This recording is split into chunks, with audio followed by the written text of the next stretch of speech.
তামিম ভাই এবং আমি আরেকজনের নাম না বললেই না, সেটা হচ্ছে আমাদের সবার ফেভারিট আয়েশা ভাবি।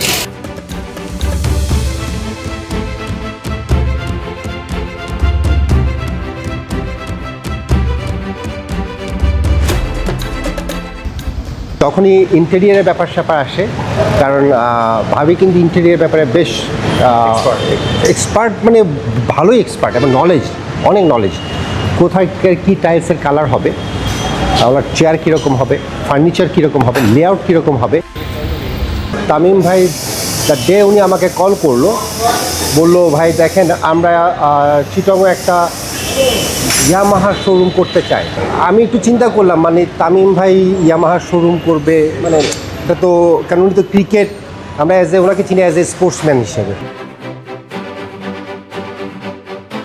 সো যখন এটা কাজ করতে যাচ্ছি, এদিকে কাজ করতে গিয়ে আমাদের বিভিন্ন রকম মানে প্রবলেম অ্যারাইজ হলো, মাটি ভেঙে যাচ্ছে, এটাতে এইসব ছোটোখাটো ব্যাপার নিয়ে আমি ওনাকে ভিডিও পাঠাতাম, আমি হোয়াটসঅ্যাপে ওনাকে ভিডিও ফুটেজ পাঠাতাম, সব কিছু উনি মেনটেন করতো। ডিজাইন থেকে শুরু করে প্রত্যেকটা ইনস অ্যান্ড আউট ওনাদের ছোঁয়া আছে, থট আছে।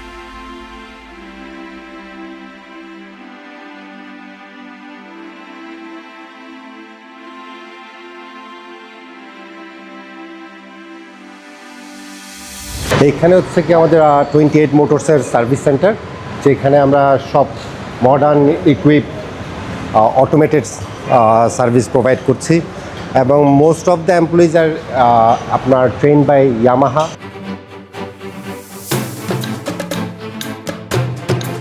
শোরুমে একটা বিউটি হচ্ছে আমাদের হাইটটা অনেক বেশি, সিলিং হাইট। হ্যাঁ, এটা হচ্ছে ওনার চিন্তাভাবনা থেকে, ভাই যারা কাজ করবে আমাদেরকে এমন এনভায়রনমেন্ট এনশিওর করতে হবে সে যাতে কাজ করে মজা পায়, কাজটা কাজের জন্য না, not for the money, okay enjoy করতে হবে। এটা কিন্তু আজকে আপনারা যা দেখছেন, এটা কিন্তু আমাদের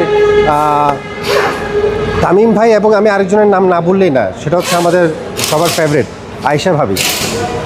আয়েশা ভাবি সহ মিলে আমরা টোটাল প্ল্যানটা অর্গানাইজ করি। যখন ওনার ভিশনটা দেখলাম, উইচ রিয়েলি সারপ্রাইজ মি, মানে একটা মানুষের মানে কী পরিমাণ ডিটারমিনেশন থাকতে পারে, ওনার চিন্তা ভাবনা, ওনার ভিশন এই মোটরসাইকেল নিয়েই, এই শোরুম নিয়েই তো অন্য লেভেলে চিন্তা করলো। আমি মনে করছি টিপিক্যাল শোরুম হয় না মোটরসাইকেলের, ভেরি মাচ টিপিক্যাল একটা শোরুম হবে বোধহয় অ্যাজ এ বিজনেস হিসেবে। বলে দেখি ভাই বিজনেস তো করবো, কিন্তু অ্যাট দ্য সেম টাইম আমরা একটা ইন্টারন্যাশনাল ফ্লেভার চিটাগং শহরকে দিতে চাই। আপনি যদি দেখেন এই শোরুমের total structure, total finishing, total set up, এটা আসলে একটা নর্মাল বিজনেস থট দিয়ে হয় না।